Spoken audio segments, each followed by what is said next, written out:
Hello, I'm Rebecca. Welcome back to my simple country life. I went to a native plant sale yesterday. Was hoping to get the plants in the ground today, but I started to realize that I'm probably going to have to do some plant rearranging, and I'll have to see if I'm up to doing that today or not. But anyway, let me get you turned around, show you what we got. I got this Ozark witch hazel. It gets 6 to 10 feet tall and 8 to 15 feet wide. So 6 to 10 high, 8 to 15 feet wide. I got 2 of these indigo bush. Let me grab a tag. So 6 to 10 feet tall, 5 to 8 foot wide. So that's going to get a pretty good size, and I got 2 of those. So I've got to find a good space for those. And then I got 2 more wild bergamot. I already have one that's doing really good in the ground. And these get 2 to 4 feet tall, 18 to 24 inches wide. So I'll find a place for those. And this is a Crownbeard. I'll have to look and see what the first part of that's supposed to be, and I'll put that down below with an asterisk. But it's supposed to be in part shade, 4 to 7 feet. So I'll definitely have to figure out where to put that, because I don't really have any place out there that's part shade. I did not notice that that's what that needed. So that may be an issue, but we'll figure it out. And I got a barrel cactus, or no, a prickly pear. I got a prickly pear, and it's going to get 6 to 12 inches tall and 12 to 18 inches wide.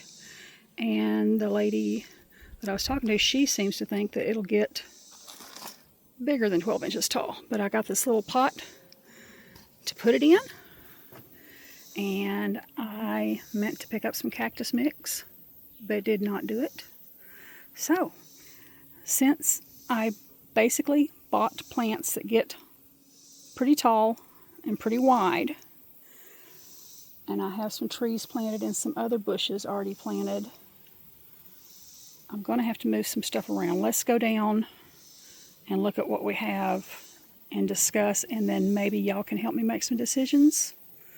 Just a second. Okay, if you're new here, or just as a reminder, if you're not, this is the St. Francis bed where I'm doing my native plants, and I'll walk you closer, and we'll talk from this end of the bed to that end of the bed and try to figure stuff out together. Okay, that's the Missouri maiden bush. It gets 2 to 3 feet tall and 2 to 3 feet wide.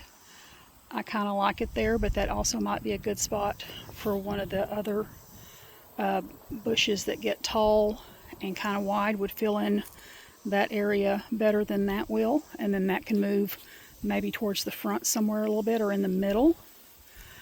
We have the American Beautyberry.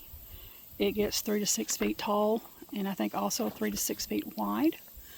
Kind of like that there too, although I probably should have planted it closer to the fence, because I would like to have where you couldn't see through this fence, because I think the weeds and whatnot behind it distract from what's growing in the St. Francis bed. So up here we just have coral bells. Back there we have orange coneflowers and rudbeckia.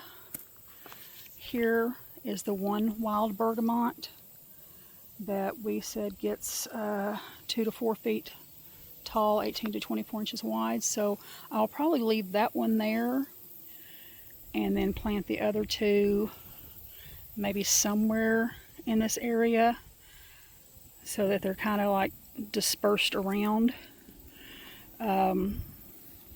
And then this eastern redbud, I still need to trim it to where it looks more like a tree than whatever it's doing now. And that gets 20 feet tall, 15 to 20 feet wide. We have coreopsis, yarrow, Missouri primrose, magenta crabapple. That gets 30 feet high and probably about that wide.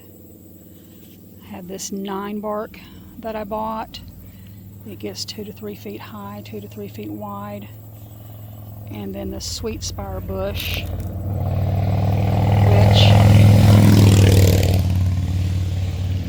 yep, sweet sour bush that I can't remember how big it gets. And then there's the other eastern redbud. So we got, here, let me see if I can get y'all looking at the froggies. See them all sitting on the rock I put in there? Looks like we're starting to get some algae growth. I need to probably do something about that. But anyway, back to the St. Francis bed. Okay, I have these spaced out kind of where I want them to go, and mostly doing placement where I don't have to move any other plants today. Wait until the weather's a little bit cooler later in late September, early October, to move some of these other plants that may or may not need to be moved. So for right now, we're going to put one of the indigo bush there, and I have the wild bergamot spaced out kind of on either side. I need to move that one over to the right a little bit, but I have those spaced out around the original wild bergamot. And then back in this corner, I have the Ozark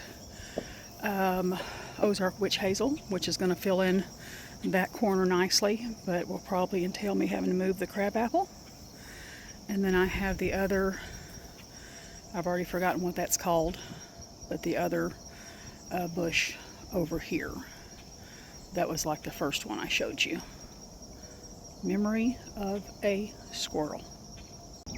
Okay, so we have the Ozark witch hazel in the ground between the two yuccas. And as a reminder, it gets 6 to 10 feet tall and 8 to 15 feet wide. So it should really fill in that back corner nicely. And if it happens to smother out the yuccas, it smothers out the yuccas. I guess I could limit up a little bit where I could have underplantings if I wanted to. And we'll see. I may move the crabapple in the fall, or I may just let it grow because it's going to get 20 to 30 feet tall. But I don't want it shading out the witch hazel. I always forget about shade, which is I shouldn't do. So the crabapple is going to have to get moved. But the witch hazel's planted. And then next up is the first indigo bush. We'll go ahead and do this one over here. Get it in the ground, and then we'll go do the other indigo bush and the two wild bergamot. Okay, let's do it. There's the second indigo bush planted, and I did end up digging up the Missouri maiden bush because this is just, that's where I want this to go, is right here. And the indigo bushes will get 6 to 10 feet tall and 5 to 8 feet wide. So this indigo bush is going to fill up this area really well and probably spill over a little bit, which is fine. It'll give some shade to the coral bells, and the coral bells need some shade, and it shouldn't encroach too much on the American beautyberry.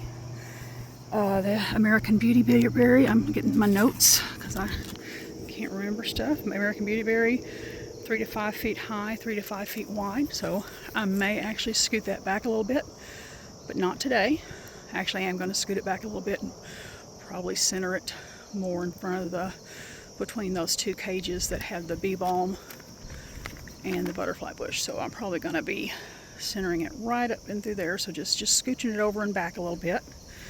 And I move the Missouri maiden bush over here, and it gets 2 to 3 feet tall and wide.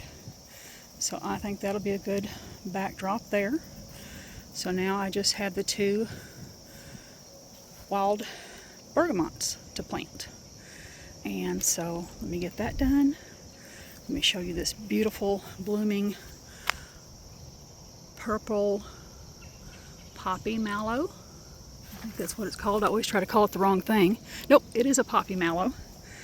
So, and these could actually be marsh plants if I wanted to move them over by the pond, but they seem pretty happy here. So let me quit jibber jabbering get these wild bergamot planted, and then I need to water everything in. That's everything planted. I decided to do a triangle instead of a kind of a swoop, because I have two wild milkweeds that are going to get pretty big. I have one there and one there. One's purple and one's a different color, and those will get pretty big. So, and I don't want anything that aster is going to get pretty big. So I thought, well, this will give them room to grow, and those get 2 to 4 feet tall, 18 to 24 inches wide. So all I have left to do now is give everybody a good drink of water, and then take myself inside to get a good drink of water. I thought I was done planting, but I came up on the deck and realized I'd forgotten these two plants. This plant, the one that needs part shade, is going to go to a friend of mine who also collects native plants, because she has quite a bit of shade in her yard. So I asked her if she wanted a free plant, and she said sure. So that'll go to my friend Catherine. And then let's get this potted up. I was going to get some cactus soil for it, but it looks like it's just planted in the same medium as everything else has been. So I've got soil like that. So let's get this planted up real quick, and then that'll be done. Okay, I brought you over to this little bench, because that's where my bucket of dirt is with the scoop. Went out, just got some rocks to put in the bottom of this to kind of help with drainage. And we're just going to be scooping dirt into the pot. Let's see if I can do this one-handed. If not, we'll just have to do stuff maybe through the magic of editing. Let me finish doing this and then we'll come back. I did fill this pretty full of dirt because I figure it will settle some. I did pat it down some, but not too much. So now I'm just going to make a little hole, put the plant in, and give it a little drink of water, and set it over on the table, and hopefully this will be happy here. There she is. Give her a little drink of water just to kind of settle the roots. She did have a good root system. Going to have to think of a good little name for her. My little prickly pear. And I generally, when I try to have cactuses indoors, I somehow manage to kill them. But I'm just going to water this one time, and then I'm just going to let nature do its thing, because I either overwater or underwater. And then since this is a native, and it's supposed to be okay being outside, hopefully that'll be the case. So anyway, I hope you enjoyed this video. If you have any questions, comments, suggestions, please leave them below.